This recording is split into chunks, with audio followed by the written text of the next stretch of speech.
Gracias por acompañarme en una entrega más del Zumbido del Moscardón. Hoy es viernes 18 de septiembre. Sígame en mis redes sociales como en Twitter como @LeivaAguilar, en Facebook como franciscoalejandro.leivaAguilar, en Instagram también como Leiva Aguilar. Un objetivo que tenía en mente don López desde que inició su carrera política fue el de trascender en la historia y acuñar su nombre como el de un transformador, el cuarto transformador. Esperaba que hubiese calles en todos los estados de la República con su nombre y apellidos, estatuas de bronce por todos los rincones mostrando su rostro famélico, escuelas y hasta bares, y a menos que obligue al Congreso Federal a inscribir su nombre con letras de oro en el Palacio Legislativo de San Lázaro, yo no creo que lo logre.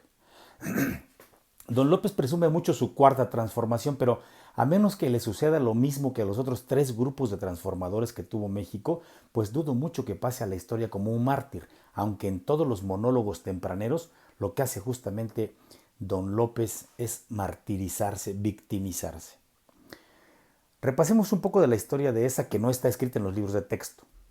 Nuestro padre de la historia fue, según los libros, Miguel Hidalgo y Costilla, iniciador del movimiento independentista en 1810, un personaje cuyo grito libertador fue Viva Felipe II, rey de España. Sabemos en la historia no escrita que se hacía llamar Su Alteza Serenísima y que fue un misógino y prepotente. Murió fusilado el 30 de julio de 1811, apenas 9 meses de iniciada su transformación. Lo sucedió en la independencia José María Morelos y Pavón, así se llama, por cierto, así se llama el avión presidencial que rifó y quiere vender y no quiere y no puede vender Andrés Manuel. Y para él, mis respetos para José María Morelos y Pavón, porque asumió su misión con humildad patriótica, tanto que lo llamaron el siervo de la nación. Él sí transformó la guerra de independencia en una lucha por la libertad de los indígenas, en una lucha de clases.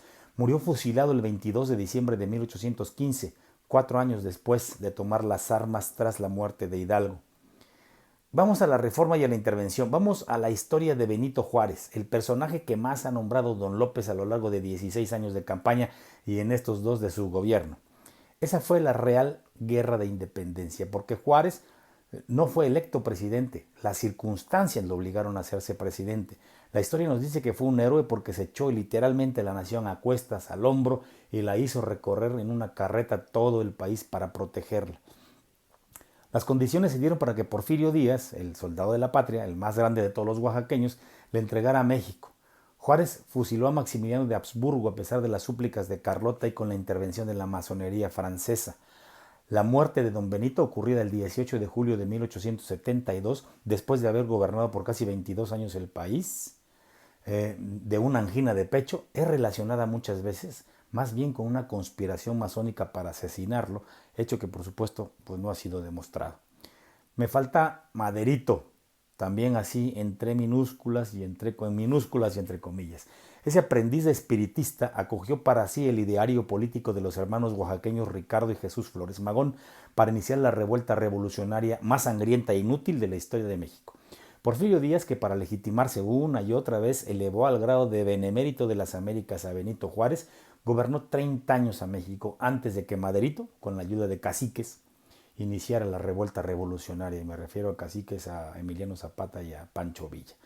Porfirio renunció al cargo de presidente de la República el 25 de mayo de 1911 en una emotiva dimisión.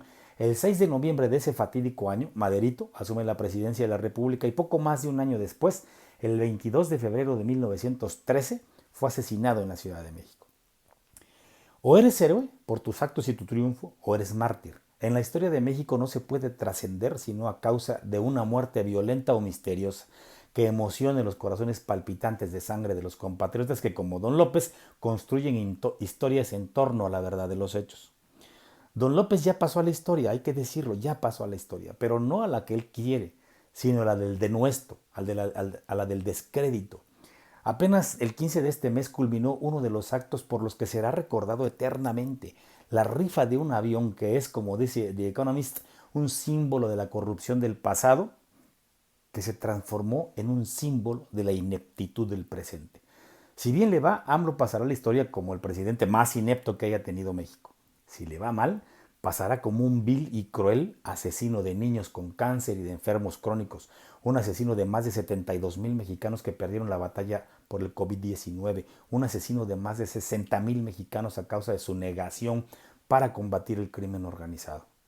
Dijera mi amigo Raúl Castellanos, pasará al basurero de la historia, esa historia que apesta, a menos que como Hidalgo, como Morelos o Maderito, haya un alma dubitativa que lo vuelva mártir.